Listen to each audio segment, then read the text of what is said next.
some of the best bets. Not as many games on the board this weekend, fellas. It's Conference Championship week. Looking around, we talked about some of them earlier.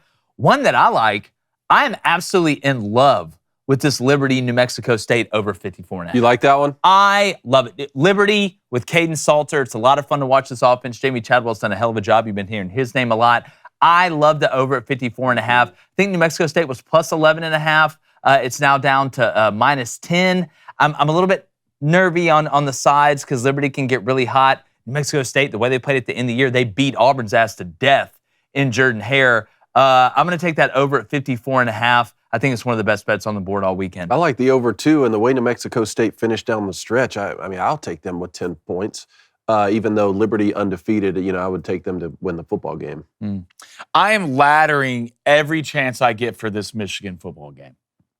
Every chance. How are you going to do it? Well, first I'm going to do this. I'm going to take them in the first half. All right, I believe the spread is 12.5. Okay, and this will be live bet throughout the game. So once it's 23.5 right now. So I will be taking this 23.5. Once Michigan comes out in the first drive and scores, that spread will change. Whatever that spread changes into, I will be taking that spread. It's like almost when you go back to the Georgia-TCU game in the national championship. One, I'd bet Georgia most of the time to score on each of their drives on offense. That hit. And each time Georgia scores, the spread changes live. So whatever it changes to, you take that. And you keep taking that the more the game goes on. The spread will go up, because I believe Michigan will keep scoring points.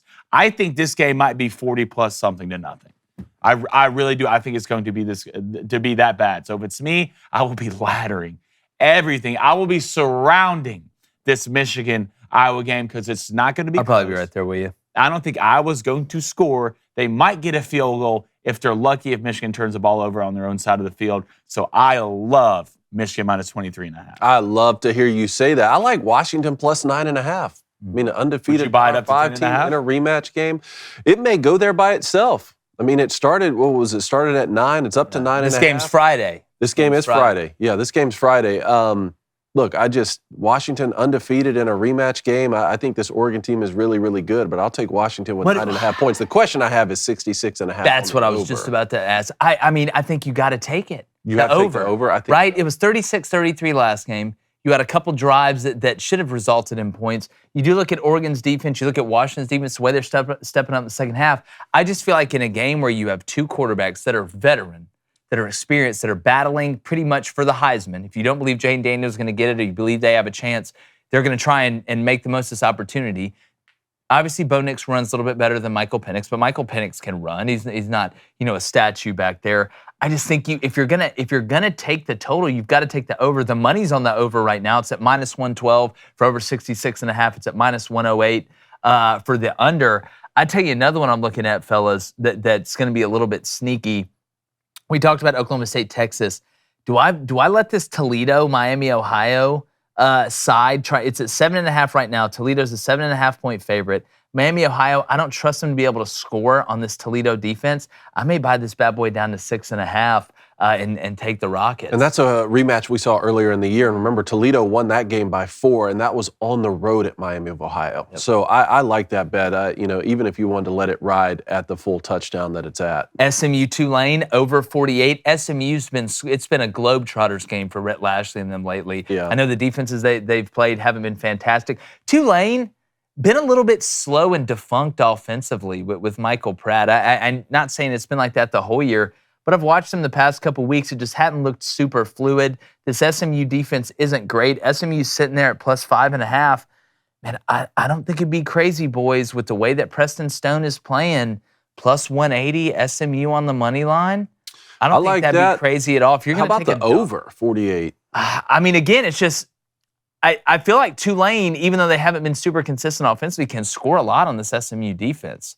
I don't know. I just keep going back to, and I know we're going to get to Georgia and Bama, the spread on that in a second, but I don't know. I just keep going back to the way that SMU is playing. I think taking them plus 5.5 or maybe letting that thing bleed a little bit, see if it'll get bet up. Because people look at this matchup and they're like, oh, Tulane.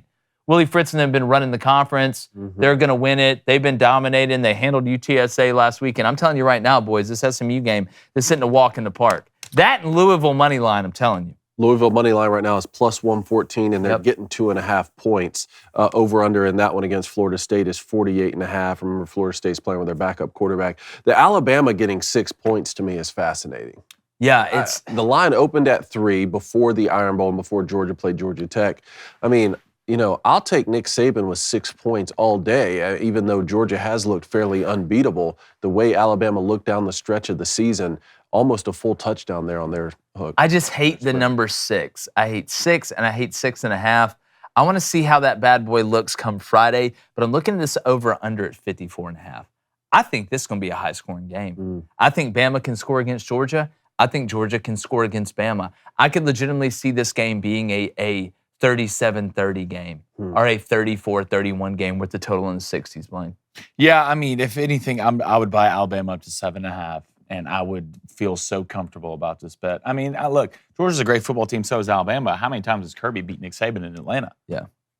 Nick Saban's never lost in Mercedes-Benz Stadium. Yeah, that's I 0 was told times. yesterday. And I got a touchdown cover for that. I mean, that's, for me, it's almost free money. Well, do you wait to see if it goes up, or do you go ahead and take it now because you think it's going down? Here's the odds on Alabama plus 7.5 is minus 149. Okay. If you wanted to buy that. Not bad. Not bad. This game started at 4, or this game started at 3. At 3. So a week ago. It's already up to 6. All right. So, I mean, there's a high chance that this game does get to 7. All right. So if it's me, if it gets to 7. I am waiting. I don't think this game will get bet down. More than this, I am waiting if this gets up to 7, or even if the public starts switching their bets a little bit, but it doesn't change, but the alternate spread change, the odds change on the alt spread. Maybe come down to a minus 120, maybe a minus 125, minus 130. I want to see if I were to take the over in the Liberty game, if I were to take Washington plus 9.5, Texas on the money line, Toledo on the money line, Boise on the money line, the Georgia-Bama over. I'm putting together a parlay right here on the fly. SMU plus 5.5. I'm not touching Troy App State. I'm not touching that game. I've coached in the Sun Belt. I'm not doing it. I'm not doing it at all. I wouldn't touch the Louisville-Florida State game, honestly, if I'm building this parlay. If I took the over in the Michigan game at 35.5, that would give me a parlay of plus 6,930. Wow. That's a nice little parlay Is that a to sneak sprinkle peek 10 Pythagorean theorem? I don't know. It may be. Well, we're going to push that bad boy out on Thursday. This one's going to hit. By the way, my wife hit another $400 last weekend. It's incredible.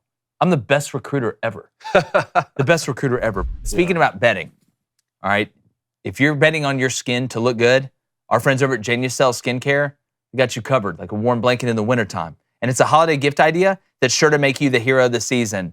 Men, you buy this is an easy W, an easy dub. And guess what? It's skincare for men and women. So women out there, I mean, if your man is down to take care of his skin, which I hope he is, this is a win for you as well. Now, we all know the holidays can be hectic with the shopping, the cooking, the never-ending list of things to do. But fear not, because we've discovered a gift that's not just thoughtful, it's downright transformative, David. That's why David's skin is just absolutely glowing every day.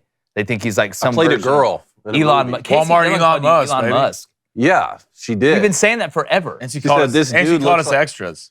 She said this dude, did she? Yeah. She called us extras? She said this dude looks like Elon Musk. I said, this dude has a name, and it's Yeah. Walmart Elon Musk. Somebody called you Wall Musk. That was hilarious. I love It's extras. I'll show you efficient, an like a extra. Tesla. Yeah. I love it. Yeah, but from now until Christmas, Genucel's most popular package has a special discount just for our listeners at genucel.com/booster. That's GENUCEL.com/booster to get this incredible holiday discount. Every order today is instantly upgraded to free express shipping. That's genucel.com/booster. Check it out today. Let's move on to the Big 12 Championship. This will be the last edition of this game that involves Texas and Oklahoma before they leave the conference going to the SEC. Texas is in the Big 12 Championship game. We thought we might get that Red River shootout rematch. It's going to be Texas and Oklahoma State, though. Oklahoma State 9-3. I mean, look, after the loss to South Alabama, what was it, 33-7 or something? Really came on strong. Ollie Gordon, one of the best running backs in the country. Texas been able to hold on. They're 11-1,